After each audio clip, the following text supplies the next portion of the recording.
रीवा के अपने ऐतिहासिक और पर्यटन स्थलों को लेकर देश भर में जाना जाता है और इसमें देऊर कोठार का विशेष स्थान है जो बौद्ध स्तूपों के लिए जाना जाता है। देऊर कोठार पर देखिए रीवा 24 के लिए शैलेंद्र द्विवेदी की खास रिपोर्ट।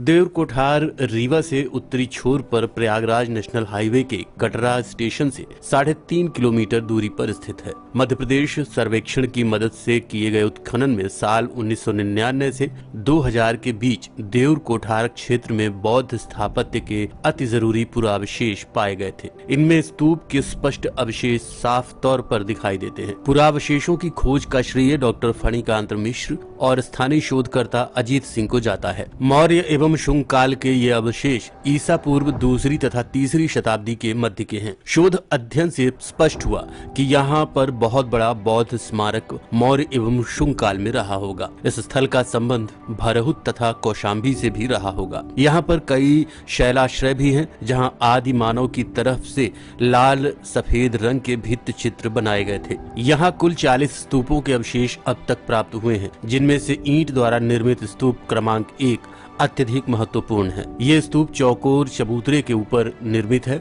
जिसके चारों ओर विशाल प्रदक्षिणा पथ स्पष्ट रूप से देखा जा सकता है। स्तूप के पश्चिमी क्षेत्र में लाल बलुआ पत्थर से निर्मित स्तंभ के कुछ टुकड़े पाए गए हैं, जिनमें से एक टुकड़े पर भगवान बुद्ध को समर्पित 6 पंक्तियों वाला ब्राह्मी लिपि में लेख प्राप्त हुआ है। ऐसा माना जाता है कि स्तूप के पश्चिमी क्षेत्र में प्रवेश द्वार रहा होगा। यहाँ बौद्ध स्तूप, शैलाश्रय और ब्राह्मी लिपि में दानदाताओं के नाम के अलावा भी कई ऐसी चीजें हैं जो इस पूरे क्षेत्र को आकर्षक बनाती हैं। यहाँ मौजूद है विशाल चट्टानें, हरे भरे वन और ऊपर से नीचे की ओर दूर तक दिखाई देती हरियाली। पार्किंग स्थल से स्तूप क्रमांक 1 की सीमा तक पत्थर के बड़े टुकड़ों द्वारा पैदल चलने हेतु स्थायी मार्ग का निर्माण बहुत ही सलीके से कराया गया है। रीवा से प्रयागराज की ओर जाने पर पड़ने वाला सुहागी और चाक घाट जाने वाले लोगों के लिए भी ये ऐतिहासिक जगह पास है। वहीं देऊर कोठार से देखने पर यही सुहागी और चाक घाट का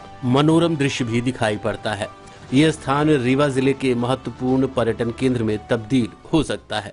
एक बौद्ध केंद्र जो लगभग 2000 साल पहले बना, और लेकिन ये पता चला है यहाँ के लोगों को लगभग 24-25 साल पहले ही 1999-2000 में।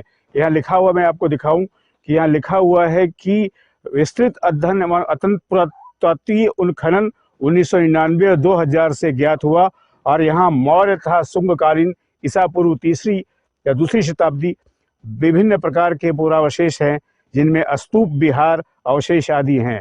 तो ये जो है, जो जैसा कि मैंने बताया कि देऊर गांव है, देऊरा जिसको कहते हैं, ये रीवा से लगभग 50-60 किलोमीटर दूर है। और ये जो यहाँ मुझे जानकारी नहीं थी कि रीवा में इस तरह का कोई बहुत बड़ा बौद्ध केंद्र लगभग 2000 साल पहले था। लेकिन इसको खोजा किसने, इसके बारे में भी यहाँ जानकारी दी गई है कि यहाँ एक बताया गया है कि श्री फणिकांत मिश्र पुरातत्ववेत्ता और स्थानीय शोध जिज्ञासु श्री अजीत सिंह ने इस स्थल को खोजा और अब ये पुरातत्व का एक केंद्र विकसित हो रहा है।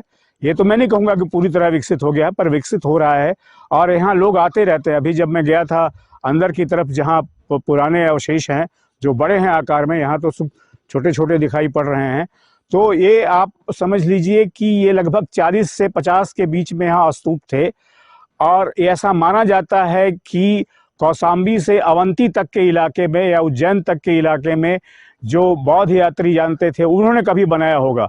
कोई निश्चित रूप से इतिहास नहीं बताता है कि कब हुआ, क्या हुआ, लेकिन हाँ, ये इतिहास का ये तो बड़ा साक्ष्य है कि यहाँ एक बौद्ध स्तूप अच्छी संख्या में पाए जाते थे और एक बड़ा बौद्ध केंद्र था। तो रीवा में बौद्ध केंद्र का होना, और इसके बारे में लोगों की जानकारियाँ कम है, लेकिन ये बहुत भारतीय इतिहास और प्रागैतिहास की दोनों की बहुत बड़ी उपलब्धि है। मैं कुछ और बताता हूँ आपको कि ये उत्खनन के अंतर्गत ईंट निर्मित नालियाँ, अन्य पुरावशेष भी प्राप्त हुए हैं। कुछ ऐसे भी स्तूप के भाग मिले हैं जिनमें प्रतीत होता है कि स्तूप का भूविन्यास स्वस्तिकाकार रहा होगा। यहाँ स्तूप क्रमांक 2, कुछ ऐसे भी या 3 में ईंट निर्मित अन्य 2 स्तूप भी हैं जो मौर्य काल और शुंग काल के प्रतीत होते हैं। अब इसे शुंग काल के बारे में धारणा रही है कि उसमें बौद्धों के जो शुंग डिनास्टी थी, पुष्यमित्र शुंग ने जिसकी स्थापना की थी, वो बौद्ध विरोधी था। लेकिन अगर शुंग काल में भी ये स्तूप बनते रहे तो हमें इतिहास के भी कुछ पहलुओं के बारे में जानकारी मिलती है। वो पूरी जानकारी नहीं मिली है, लेकिन कुछ हमें संकेत अवश्य मिलते हैं।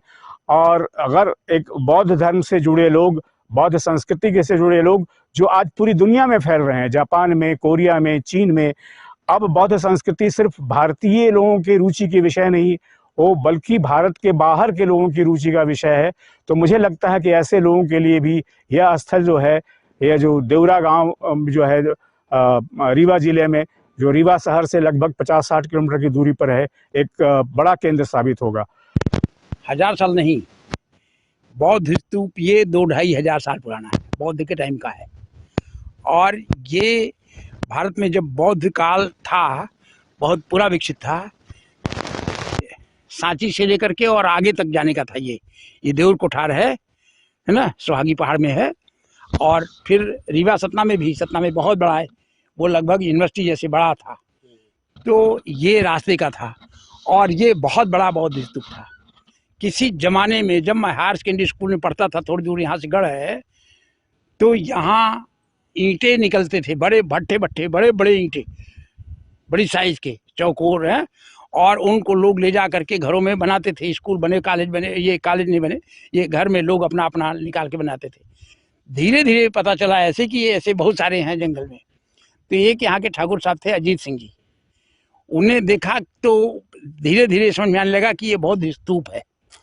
बौद्ध स्तूप की तब खोज चली, आगे आप जाएंगे तो पट्टी मिल जाएगी उसकी। तो फिर जब मैं आगे आया बायोडायवर्सिटी बोर्ड में और काम करने लगा, और जगह जगह पर यूनिवर्सिटी में थोड़ी रिसर्च बढ़ी, तो अजीत सिंह जी तब जिंदा थे। तो फॉरेस्ट डिपार्टमेंट के साथ हम लोग आए यहाँ और देखे, पूरा बड़ी एरिया है, बहुत सुंदर। आगे वहाँ वो भी है वाल, ये जो उसको कहते हैं ये गुफा है, और उसमें मानव रहने वाली गुफाएं हैं, उनमें भित्ति चित्र हैं, और भित्ति चित्र बहुत सुंदर, और कुछ लिखावट भी है इसमें पत्थर की। ये जो रोड बनी है ना, ये उसी बौद्ध स्तूप के जमाने की है, अभी की नहीं है ये। तो इसको मैं कई बार कहता था कि ये तो 2500 साल पुरानी रोड जो आप देख रहे हैं, यहाँ चलते हुए चले जाइए, ये 2500 साल पुरानी रोड है।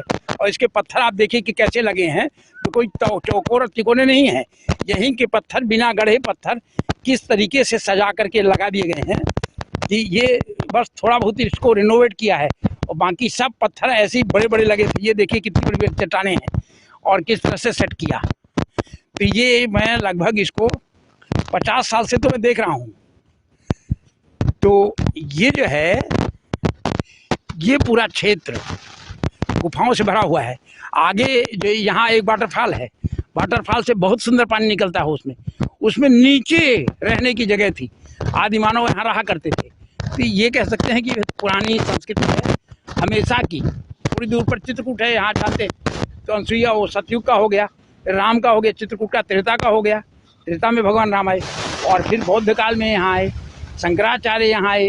ये विंध्य क्षेत्र ऐसी चीज़ों से भरा हुआ है। पचमढ़ा में आदि शंकर आए थे, और यहाँ बुद्ध का रास्ता था, बुद्ध की तपस्थली है यहाँ। और ये जितने दिख रहे हैं सब ये बौद्ध स्तूप, जितने स्तूप हैं, ये सब उन लोगों के, ये कह लीजिए कि दफनाने की जगह रही है, तो बाद में स्तूप बना दिया है ना। यहाँ मुगलों ने जब आक्रमण किया है यहाँ, तो उन्हें यहाँ के जंगल काट करके, और ये यहाँ की जो मूर्तियाँ थी, बहुत सुंदर किले थे, वो आप जाएंगे देखेंगे, चौड़े पिलर, बहुत चौड़े पिलर, मोटे मोटे, और एकदम चिकने सुंदर, ऐसे लगता है कि जैसे ये बिल्कुल मेटालिक हैं, ऐसे लोहे के। तो उनमें चारों तरफ से लकड़ी काट करके लगा दिया और आग जला दिया, तो सारे पत्थर चिटक गए, मूर्तियाँ टूट गई, सब खंडित हो गई। यहाँ अभी मुझे पूरी उम्मीद है कि बहुत अच्छी गुफाएं हैं, लंबी गुफाएं हैं, लेकिन उनकी कोई खोज नहीं हुई है। जो वैसे केव्स हैं, छोटी छोटी हैं, जो पत्थर की ये छोटी गुफाएं हैं कह लीजिए, वहाँ लिखावट है और भित्ति चित्र हैं, बहुत अच्छे हैं, ये सब है। अब जानवरों में यहाँ हाथी, शेर, सब कुछ तो पाए जाते थे, सब कुछ पाए जाते थे। थोड़ी दूर पर तो व्हाइट टाइगर आपका जानते ही है, रीवा में मिला हुआ है। यहाँ से तो टाइगर के लिए कोई दूर नहीं है। यहाँ अभी तक मुझे लकड़बग्गे मिलते थे और बाघ मिलते थे, ये छोटे छोटे, और ये दूसरे जानवर हैं, अभी भी हैं। लेकिन जैसा डेवलपमेंट चाहिए उस हिसाब से अभी भी पीछे है। पहले तो बिल्कुल ध्यान नहीं दिया जाता था, अब कुछ पैसे ज़्यादा हो गए हैं तो ये बन गए हैं, ये स्ट्रक्चर कुछ बन गए हैं, कुछ आने जाने का हो गया है। जैसे जैसे देश विकास करेगा, उन्नत करेगा, इसमें BHU के लोग आते हैं, इलाहाबाद से आते हैं, दूसरी जगह से आते हैं, खूब अच्छा टूरिस्ट सेंटर बन रहा है, डेवलप हो रहा है। लेकिन जैसा चाहिए कि हरियाली नहीं है। देखिए जानवर भरे थे, जानवरों में उसमें हमने देखा कि बैल का मुंह बांध दिया है, गाय का बांध दिया है। थोड़ा सा मैनेजमेंट चाहिए, और मैनेजमेंट में ग्रीनरी चाहिए, ब्यूटी चाहिए। कंस्ट्रक्शन, अकेले कंस्ट्रक्शन से कुछ नहीं है ना। I am not interested in construction, I am interested in natural beauty. ये यदि गार्डन जैसे बने, कुछ सुंदर सिंचाई को हो जाए, नगर में पानी बगल में है, फव्वारा जैसे डाल दिया जाए, ये हरा बना रहे, फिर थोड़ा सा डिजाइन कर दीजिए तो सुपर क्लास का दिखेगा, बहुत ही सुंदर है। पढ़ाई लिखाई का तो गजब का साधन है ये तो भारतीय पद्धति का है। जो जैसे वो होते थे ना, वो गुरुकुल विश्वविद्यालय, भारत में जो गुरुकुल विश्वविद्यालय थे पूरे दुनिया के लिए आकर्षण के केंद्र थे, अब गुरुकुल पद्धति समाप्त हो गई। अब वेद पुराण उपनिषद तो कहीं पढ़ाया नहीं जाता, अभी भी नहीं पढ़ाया जाता। जो संस्कृति है, जो सामान्य है, अब थोड़ा थोड़ा बहुत धीरे से, कि हनुमान जी का मैनेजमेंट कैसा था, राम जी का मैनेजमेंट कैसा था, महाभारत में कैसा था, चिकित्सा पद्धति आ गई, योग आ गया, आयुर्वेद आ गया। तब यदि भारतीय संस्कृति के हिसाब से इसका विकास हो, योग, आयुर्वेद, चिकित्सा पद्धति, वेद, पुराण, उपनिषद, धर्म, संस्कृति, ये सब पढ़ाया जाए और गुरुकुल पद्धति का बन जाए। देखिए, मैं केशव विश्वविद्यालय का संस्थापक हूँ। मैंने अपना पेंशन लगा करके और भारत सरकार से ये मान्यता लेने के लिए अप्लाई किया। तो यहाँ तो भारत में विश्वविद्यालय कहने पर रजिस्ट्रेशन तक नहीं होता, अभी भी नहीं होता। केशव विश्वविद्यालय के रजिस्ट्रेशन के लिए कहा ना, केशव विश्वविद्यालय के नाम से नहीं होगा, कि तब बनाया केशव विश्वविद्यापीठ फाउंडेशन। अब विश्वविद्यापीठ फाउंडेशन के नाम से हुआ। अब उसके बाद आप विश्वविद्यालय बनाइए तो उसके लिए 8 करोड़ लगाइए, 10 करोड़ लगाइए, 50 करोड़ लगाइए। मैं कहता हूँ गुरुकुल पद्धति में पढ़ाने दो ना लोगों को। ये बहुत ही अच्छा गुरुकुल है, फर्स्ट क्लास का, सुपर क्लास गुरुकुल है। इसमें विश्वविद्यालय बिल्डिंग ज़्यादा बनाने की जरूरत नहीं है, 4-6 बढ़िया संत रहें, अच्छे लोग रहें और उनका वो चलता रहे, उसमें प्रबंधन हो। और संस्कृत माध्यम से सब कुछ हो सकता है, सब कुछ हो सकता है। सर्वम संस्कृत माध्यम, स्थानीय भाषा, स्थानीय बोली, वो बघेली की हो और अवधी की हो। अवधी में तुलसीदास ने रामायण लिखा, विश्व प्रसिद्ध काव्य नहीं बन गया? बन गया। सूरदास, कबीरदास क्या पढ़े थे? दुनिया का है कागज की लेखी, हम कहते हैं आंखिन की देखी। ये जो है, ये पद्धति जीवित होनी चाहिए। तो मैं चाहता हूँ गुरुकुल पद्धति की पढ़ाई का केंद्र ऐसे ऐसे बन जाए तो आनंद है। ये नहीं तो ये 2-4 लाख दे देंगे और जो कोई आ गया चला गया, दिस इज नॉट गुड। विद्यार्थी आए, देश को समझे, अपने देश को पढ़ें, देश का विकास करें। यहाँ हर्बल औषधियों का भंडार है, अरबों की औषधियाँ यहाँ जंगल में भरी हुई है, कुछ नहीं उपयोग नहीं, काट के लोग आग लगा देते हैं। बौद्धकालीन अवशेष यहाँ कुछ मिलेंगे अभी नीचे? बहुत भरे हैं, बहुत भरे हुए हैं। बौद्धकालीन अवशेष बहुत है भैया। मैं प्रोफेसर श्रीनिवास मिश्रा हूँ, केशव विश्वविद्यालय का संस्थापक हूँ। अटल बिहारी वाजपेयी विश्वविद्यालय में उसमें डायरेक्टर था, डीन था, एक्टिंग वाइस चांसलर था, रजिस्ट्रार, सारे पदों पर काम किया। नानाजी देशमुख के साथ मैंने काम करके और विकास का ये मॉडल देखा, समझा। नानाजी देशमुख जो ग्रामोदय विश्वविद्यालय खोले थे तो उसके प्रारंभिक दिनों में मैं उसमें था, बनाने वाला पहला डीन था जो फुल टाइम था, हेड ऑफ डिपार्टमेंट। सरकार ने आई, सरकारी बदल गई, छोड़ गया विश्वविद्यालय को, उसका रूप बदल दिया। तो गुरुकुल पद्धति का वो विश्वविद्यालय अच्छा था, अच्छा प्रयोग था, फर्स्ट क्लास। आज के अंक में बस इतना ही। नमस्कार।